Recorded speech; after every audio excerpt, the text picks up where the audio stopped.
السلام علیکم ورحمۃ اللہ وبرکاتہ۔ بسم اللہ الرحمن الرحیم۔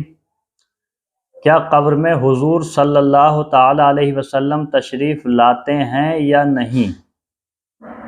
اس مسئلے پر آج تحقیق کی جائے گی۔ ویڈیو بہت اہم ہونے جا رہا ہے، ویڈیو کو پورا دیکھیں۔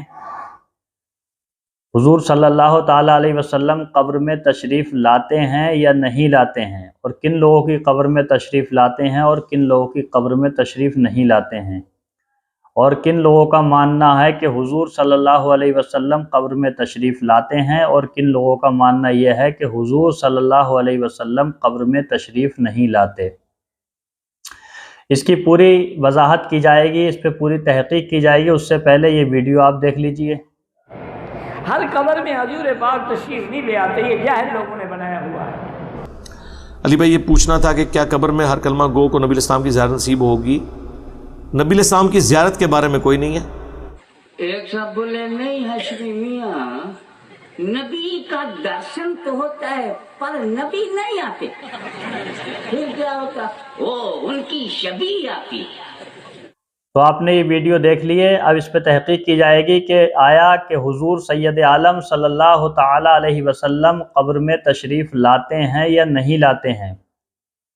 تو غیر مقلد، جن کو وہابی کہا جاتا ہے، ان کا ماننا یہ ہے کہ حضور صلی اللہ علیہ وسلم قبر میں تشریف نہیں لاتے، اور فرقہ دیوبندیہ، جن کو دیوبندی لوگ کہا جاتا ہے، ان لوگوں کا بھی ماننا ہے کہ حضور صلی اللہ تعالی علیہ وسلم قبر میں تشریف نہیں لاتے، اور اہل سنت و جماعت کا یہ ماننا ہے کہ حضور صلی اللہ علیہ وسلم مومن کی قبر میں تشریف لاتے ہیں۔ بہت پہلے ایک شعر کہا گیا ہے، غالباً اعلیٰ حضرت کا شعر ہے، وہی قبر کی رات کیا رات ہوگی، وہیں ان سے پہلی ملاقات ہوگی۔ تو اس شعر میں یہ ظاہر کیا گیا ہے کہ قبر میں حضور سید عالم صلی اللہ تعالی علیہ وسلم سے ملاقات کی جائے گی۔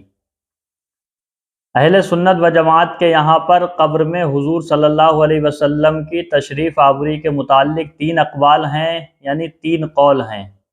ایک تو یہ ہے کہ حضور صلی اللہ علیہ وسلم بذات ہی بعین ہی خود تشریف لاتے ہیں، یعنی اپنے آپ جیسے انسان آتا ہے ظاہراً، اور ایک قول یہ ہے کہ حضور صلی اللہ علیہ وسلم کی شبیہ مبارک فرشتے پیش کر کے اس سے پوچھتے ہیں، ما تقول فی حق حاضر رجل۔ شبیہ کا معنی آتا ہے عکس، جیسے کو ہم اور آپ بولتے ہیں تصویر۔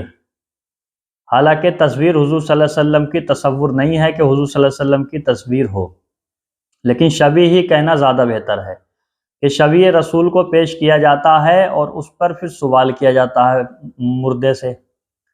اور تیسرا قول، تیسری وجہ یہ ہے کہ مردے کی قبر کو حضور صلی اللہ علیہ وسلم کے روضے تک کشادہ کر دیا جاتا ہے، یعنی راستے کے جو حجابات ہوتے ہیں وہ ہٹا دیے جاتے ہیں، اور رسول پاک کی مردے کو زیارت ہوتی ہے۔ تب فرشتے سوال کرتے ہیں کہ ان کے بارے میں تمہارا کیا خیال ہے۔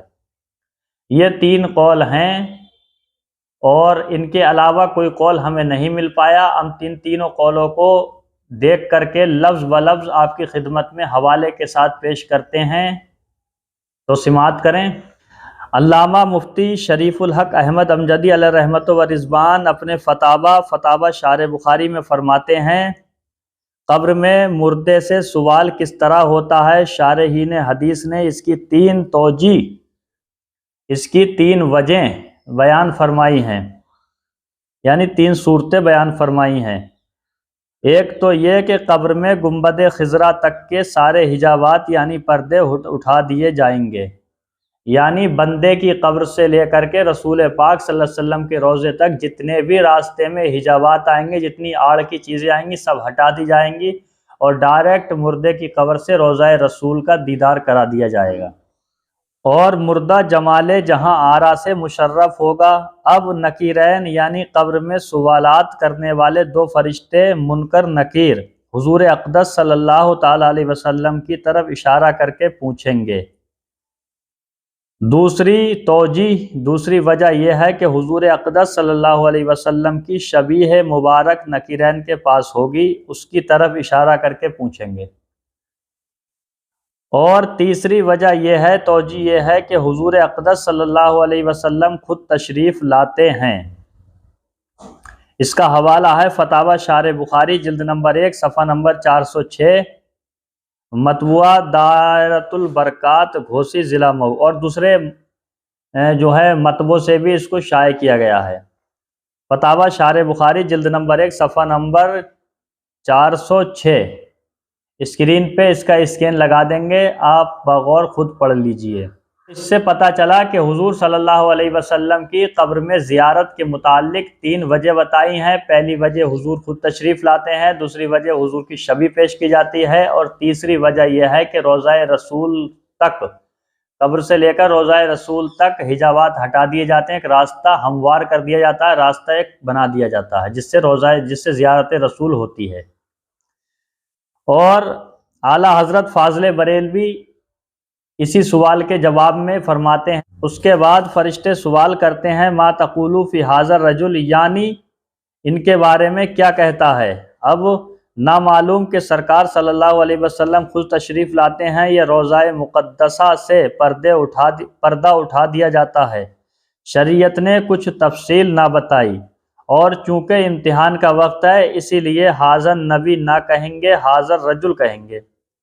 حوالہ ہے ملفوظات اعلیٰ حضرت صفحہ نمبر 526، مطبوعہ مکتبۃ المدینہ باب المدینہ کراچی۔ یہ ہم نے آپ کے سامنے اپنے اسلاف کے 2 کتابوں سے حوالے پیش کیے، ایک شارح بخاری علامہ مفتی شریف الحق صاحب کی کتاب سے، اور ایک اعلیٰ حضرت فاضل بریلوی کی کتاب سے۔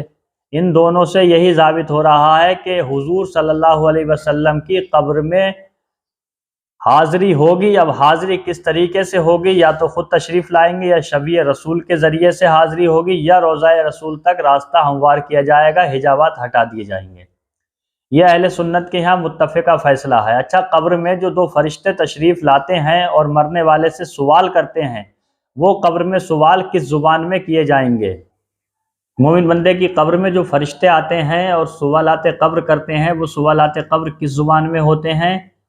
بعض لوگ کہتے ہیں عربی زبان میں فرشتے سوال کریں گے مردے سے، بعض لوگ کہتے ہیں سریانی زبان میں، بعض لوگ کہتے ہیں کہ پتہ نہیں کون سی زبان میں۔ اس کی حقیقت کیا ہے، اس پر تحقیق جب ہم نے کی تو یہ نتیجہ سامنے نکل کر کے آیا کہ اکثر کا قول یہ ہے کہ جب نکیرین قبر میں آتے ہیں اور 3 سوال کرتے ہیں، پہلا سوال ہوتا ہے مر ربو کا، تیرا رب کون ہے؟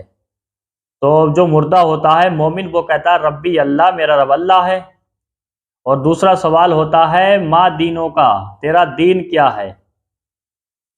تو مومن بندہ کہتا ہے دینی الاسلام، میرا دین اسلام ہے۔ اور تیسرا سوال ہوتا ہے ما تقولو فی حق حاضر رجل، ان کے بارے میں تیرا کیا خیال ہے؟ حاضہ اس میں اشارہ قریب کے لیے آتا ہے، اور کبھی کبھی بعید کے لیے بھی استعمال کر دیا جاتا ہے۔ ویڈیو لمبا نہ ہو اس لیے میں مختصر رکھ رہا ہوں کہ ان کے بارے میں تیرا کیا خیال ہے؟ تو مردہ کہتا ہے یہ تو ہمارے نبی حضرت محمد مصطفیٰ صلی اللہ تعالیٰ علیہ وسلم ہے۔ فرشتے فرماتے ہیں کہ تو نے سوالات کے جواب صحیح دیے ہیں تو اس کے لیے جنت کا دروازہ کھول دیا جاتا ہے، کھڑکی کھول دی جاتی ہے۔ اور اس کا جو الٹا ہوتا ہے کہ اگر بندہ مومن نہیں ہوتا ہے تو تینوں سوالات کے جواب میں کہتا ہے مجھے افسوس، مجھے معلوم نہیں ہے، ہاں لا ادری، میں اس کے بارے میں نہیں جانتا، مجھے کچھ پتہ نہیں ہے۔ تو فرشتے اس کے لیے جہنم کا دروازہ کھول دیتے ہیں۔ ایسا کتابوں میں اکثر میں لکھا ہوا ہے۔ اب سوال ہمارا یہ ہے کہ وہ سوالات قبر کون سی زبان میں ہوں گے؟ تو اکثر کتابوں میں لکھا ہوا ہے کہ وہ سوالات قبر سریانی زبان میں ہوں گے، اور کچھ کتابوں میں یہ لکھا ہوا ہے کہ وہ سوالات قبر عربی زبان میں ہوں گے۔ تو ہم دیکھ کر کے تھوڑی عبارت پیش کر رہے ہیں، اس سے آپ اخذ کریں۔ بعض کا قول ہے کہ سریانی زبان میں سوال و جواب ہوں گے، لیکن علامہ ابن حجر رحمۃ اللہ علیہ کی تحقیق یہ ہے کہ ظاہر حدیث یہ ہے کہ عربی میں ہوگا، اور یہ بھی احتمال ہے کہ ہر ایک سے اس کی زبان میں خطاب ہو۔ جو انسان جس زبان کا ہوگا اسی زبان میں فرشتے اس سے سوالات کریں گے، ایسا بھی احتمال ہے۔ شرح الصدور، خلاصہ یہ ہوا کہ مومن بندے کی قبر میں جب فرشتے آتے ہیں اور فرشتے سوالات کرتے ہیں تو مومن بندہ اس سوالات کے جوابات دیتا ہے۔ اور تیسرے سوال میں یہ ہے جو ہمارا موضوع ہے کہ قبر میں حضور تشریف لاتے ہیں یا نہیں لاتے ہیں، تو ہم نے عبارت آپ کی خدمت میں پیش کر دی اور اسکرین پر اسکرین شاٹ لگا دیا، آپ اس کو دیکھ لیجئے اور اس سے بہتر اگر آپ تحقیق کر سکتے ہیں تو آپ اپنی تحقیق پیش کیجئے۔ حالانکہ کسی بھی حدیث میں صراحتاً اس کا ذکر نہیں مل پایا مجھے کہ حضور صلی اللہ علیہ وسلم یقیناً قبر میں تشریف لاتے ہیں، لیکن علماء اہل سنت ہمارے اسلاف ہمیں ان کی کتابوں کے سہارے لیتے ہوئے ہم نے آپ کی خدمت میں پیش کر دیا کہ فرشتے آتے ہیں، اور حاذا اس میں اشارہ قریب کے لیے ہوتا ہے۔ اگر قریب آپ مانا جائے کہ حضور صلی اللہ علیہ وسلم قبر میں تشریف لاتے ہیں، تب بھی تیسرے سوال سے ظاہر ہوتا ہے۔ تیسرا سوال یہ ہے ما تقول فی حق حاضر رجل، کہ تو اس شخص کے بارے میں، ان ہستی کے بارے میں، تو حاضہ قریب کے لیے آتا ہے، لیکن حاضہ کبھی کبھی بعید کے لیے بھی استعمال کر دیا جاتا ہے۔ اس پہ بہت سی عبارات پیش کی جا سکتی ہیں، لیکن صرف اسی پر اکتفا کیا جاتا ہے۔ ویڈیو آپ کو کیسا لگا کمنٹ میں بتائیے۔ میرے کہنے میں جو بھی غلطی ہو میں توبہ کرتا ہوں۔ استغفر اللہ ربی من کل ذنب واتوب الیہ۔ السلام علیکم ورحمۃ اللہ وبرکاتہ۔